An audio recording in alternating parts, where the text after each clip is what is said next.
வணக்கம் குழந்தைகளா, படத்தை பார்த்து கதை கூறி மகிழ்வோமா? வாங்க. இப்பெல்லாம் நம்ம வெளியே போய் விளையாடுறதே இல்ல, மொபைல் தான் பாக்குறோம். அது மாதிரி இந்த குட்டி எலியோட கதையும் இருக்குது. வாங்க குழந்தைகளா, எல்லாரும் போய் பார்க்கலாம். குட்டி எலி மொபைல் பார்த்துட்டு இருக்கும்போது அவங்க அம்மா போனை புடுங்கிட்டாங்கடா. அதுக்கு குட்டி எலி ரொம்ப அழுதுச்சான். அத பார்த்த அவங்க அண்ணா எலி, வா நம்ம வெளியே போய் ஜாலியா விளையாடலான்னு குட்டி எலியோட கைய பிடிச்சு கூட்டிட்டு போய் விளையாண்டாங்களாம். குட்டி எலியோட அண்ணா இலையிலேயே பீப்பி செஞ்சு ஊதி ஜாலியா 2 பேரும் விளையாண்டாங்களாம். அவங்களுக்கு ரொம்ப சந்தோஷமா இருந்ததுதான். குட்டி எலிக்கு மரத்துல இருக்கிற காய்களை எல்லாம் பறிச்சு அவங்க அண்ணா பம்பர விட்டதை பார்த்து ரொம்ப சந்தோஷப்பட்டுச்சான். ரொம்ப வியப்பா பார்த்துச்சான் குட்டி எலி.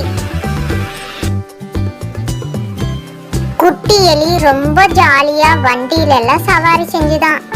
ரொம்ப சந்தோஷப்பட்டுதான் குட்டி எலி அவங்க அண்ணா கூட. குட்டி எலிக்கு ரொம்ப தண்ணி தாக அடிச்சுதான்.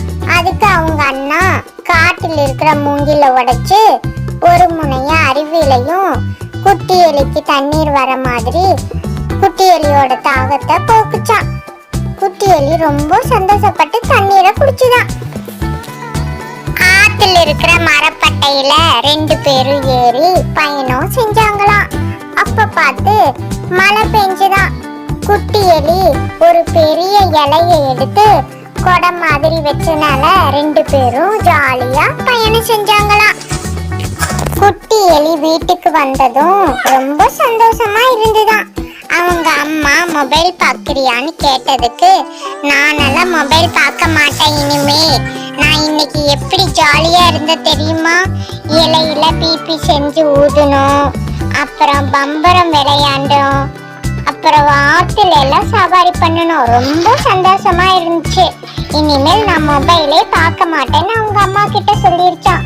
அவங்க அம்மா ரொம்ப சந்தோஷப்பட்டாங்களாம். இந்த கதை ரொம்ப நல்லா இருக்கு.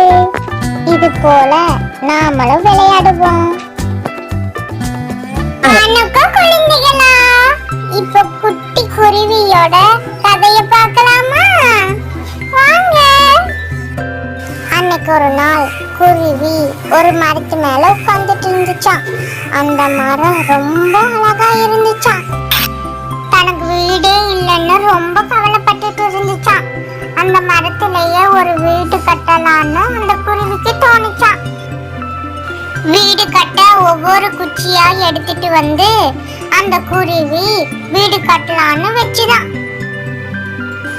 ரொம்ப தூரத்துல இருந்து குச்சிகளை எல்லாம் எடுத்துட்டு வந்து வீடு கட்டுச்சான். அந்த குருவி ரொம்ப கஷ்டப்பட்டுச்சாமா. ஒரு வழியா வீடு கட்டி முடிச்சிருச்சாமா. அந்த வீடு பாக்குறதுக்கு ரொம்ப அழகா இருந்துச்சாமா குருவி வீடு. அந்த கூட்டுல முட்டையும் இட்டுச்சாமா. கத்திக்கிட்டே முட்டை இட்டுச்சாமா. முட்டைகளை அடக்காத்து குஞ்சு பொறிச்சாமா. அந்த குஞ்சுக ஒவ்வொன்றும் ரொம்ப அழகா இருந்துச்சாமா. குஞ்சுகளுக்கு பசிக்கும்ல, அதுக்காக உணவு தர இறையை தேடி அம்மா குஞ்சு பறந்து போச்சான் குஞ்சுகளை விட்டுட்டு. அப்ப குஞ்சுக அம்மா அம்மான்னு கத்திச்சான். அம்மா குருவி உணவு கொண்டு வந்து 3 குருவிகளுக்கு ஊட்டி வச்சுச்சான். 3 குருவியும் சந்தோஷப்பட்டு சாப்பிட்டாங்களாம். குருவி கஷ்டப்பட்டு வீடு கட்டி அதுல முட்டையிட்டு அதை பாதுகாத்து குஞ்சு பொறிச்சு அவங்களுக்கு சாப்பிடறதுக்கு கொடுத்து ரொம்ப கஷ்டப்பட்டு வளர்ச்சாமா. இந்த கதை நல்லா இருக்கல்ல? நாங்க பைய சேனலை லைக் பண்ணுங்க, சப்ஸ்கிரைப் பண்ணுங்க.